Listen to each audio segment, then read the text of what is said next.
TMC में अभी टूट भी नहीं हुई है कि बगावत के फेल होने की खबरें पहले ही सामने आ रही हैं।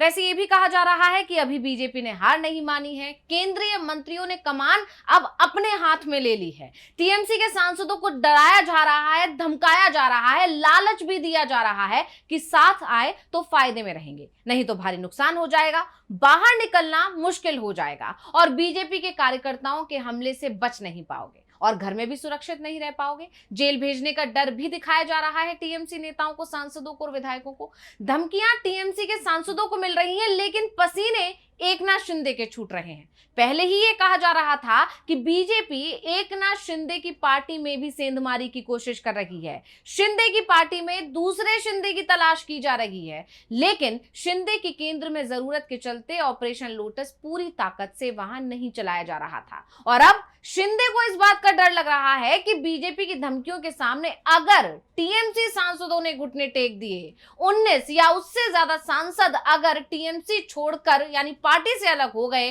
तब बीजेपी को शिवसेना की जरूरत ही नहीं बचेगी और फिर शिंदे की शिवसेना टूटकर बिखर सकती है। और शिंदे की इसी चिंता को लेकर आज हम अपनी स्पेशल रिपोर्ट में करने जा रहे हैं बात। नमस्कार, मैं हूं अंशिता।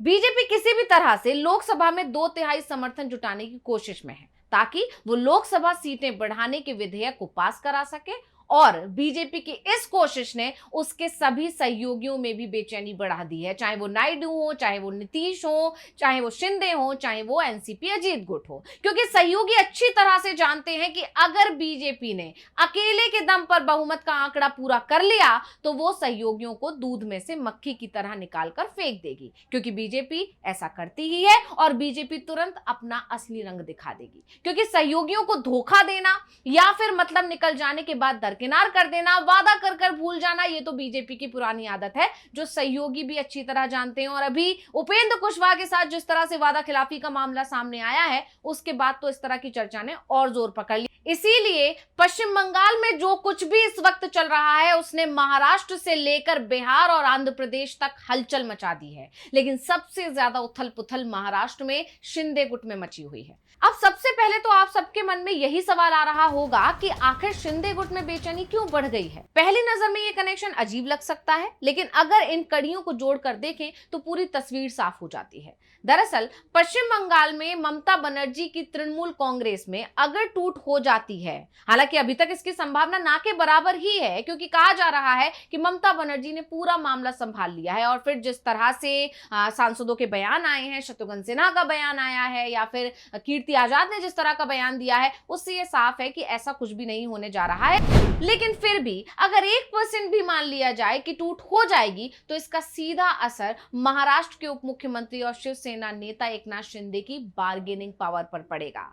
जिन 7 सांसदों के बल पर वो बीजेपी आला कमान पर दबाव बना पा रहे हैं, उनके हाथ से वो ताकत चली जाएगी और ये बात शिंदे बहुत अच्छी तरह समझते हैं, क्योंकि उनके साथ बीजेपी पहले भी ऐसा खेला कर चुकी है, उनकी ताकत को कम कर चुकी है। महाराष्ट्र में जैसे ही बीजेपी की ताकत बढ़ी, बीजेपी ने सबसे पहले शिंदे का कद घटाया, सीएम से उन्हें डिप्टी सीएम बनाया और फिर शिंदे की पार्टी को कमजोर करने में लग गई। और इसलिए इस बार जैसे ही खबर आई कि बीजेपी तिकड़ में लगा रही है, शिंदे सतर्क हो गए हैं और अब शिंदे एक नया प्लान बनाने लग गए हैं। तो ये भी जानते हैं आखिर क्या है शिंदे का प्लान।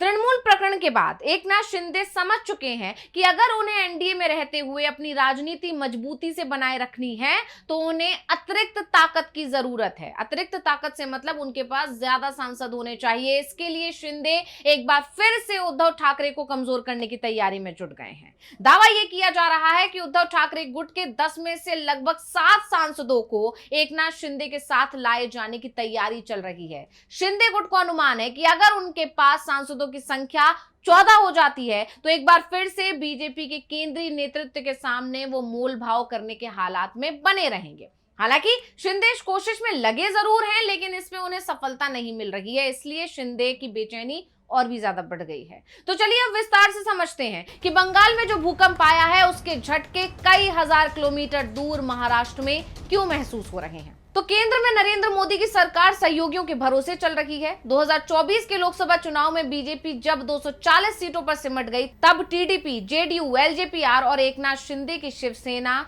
जैसे सहयोगी दल सरकार की रीढ़ बन गए। बीजेपी के बहुमत से चूकने के कारण दिल्ली के दरबार में शिंदे का राजनीतिक वजन अचानक बढ़ गया था। लेकिन 2024 में जब महाराष्ट्र विधानसभा चुनाव हुए, उसने राज्य के भीतर महायुति के समीकरणों को पूरी तरह बदल दिया, क्योंकि बीजेपी ने इस चुनाव में अकेले 132 सीटें जीती, जो कि शिवसेना की 57 सीटों के मुकाबले दोगुनी से भी ज्यादा है। और इसी ताकत के अंतर के कारण एकनाथ शिंदे को मुख्यमंत्री की कुर्सी छोड़नी पड़ी और उप मुख्यमंत्री बनना पड़ा, जबकि देवेंद्र फडणवीस की मुख्यमंत्री के रूप में वापसी हुई। और इसके अलावा राज्य में बीजेपी अब केवल शिवसेना पर निर्भर नहीं है, क्योंकि आप जानते हैं उसे सुनेत्रा पवार की एनसीपी के 41 विधायकों का भी समर्थन हासिल है।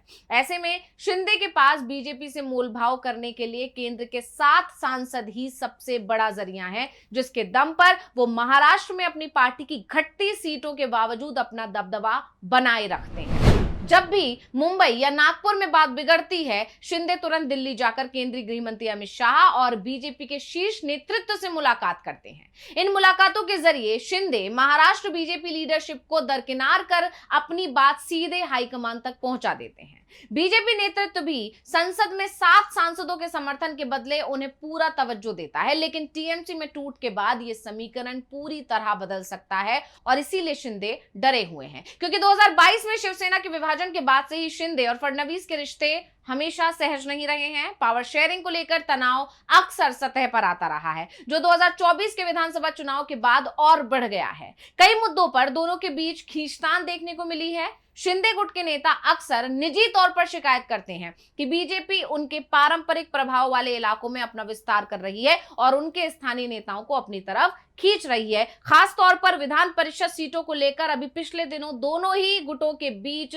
बीजेपी और शिंदे गुट के बीच काफी खींचतान देखने को मिली। ऐसे में जब ये पूरा घटनाक्रम सामने आया है, तो महाराष्ट्र के मुख्यमंत्री देवेंद्र फडणवीस को सीधा फायदा हो सकता है अगर शिंदे का कद घटता है तो। केंद्र में सहयोगियों पर निर्भरता कम होते ही राज्य स्तर के पावर इक्वेशन में भी शिंदे गुट की तरफ से बीजेपी पर दबाव कम हो जाएगा और ये सारी वजह है जो शिंदे की बेचैनी बढ़ा रही हैं। शिंदे को लग रहा है कि लोकसभा में जैसे ही टीएमसी के 19 बागी सांसदों के एनडीए को समर्थन देने की औपचारिक घोषणा होगी, दिल्ली में पावर बैलेंस बदल जाएगा। हालांकि जिस तरह से ममता ने पूरे मामले को संभाल लिया और शत्रुघ्न सिन्हा, प्रतिभा मंडल का जो बयान आ गया है, उससे चर्चा चल पड़ी है कि काकोली घोष का वो दावा सरासर झूठ है, जिसमें वो अपने साथ 19 सांसदों के होने का दावा कर रही हैं। हालांकि इस पर अलग बहस छिड़ी हुई है, लेकिन बंगाल में बीजेपी के खेल से सहयोगियों में चिंता बढ़ना भी बीजेपी के लिए आने वाले समय में चुनौती बन सकता है। तो ये स्पेशल रिपोर्ट आपको कैसी लगी, हमें कमेंट करके अपनी राय जरूर दीजिएगा। इसी के साथ मुझे दीजिए इजाजत। देखते रहिए डीवी लाइव। नमस्कार।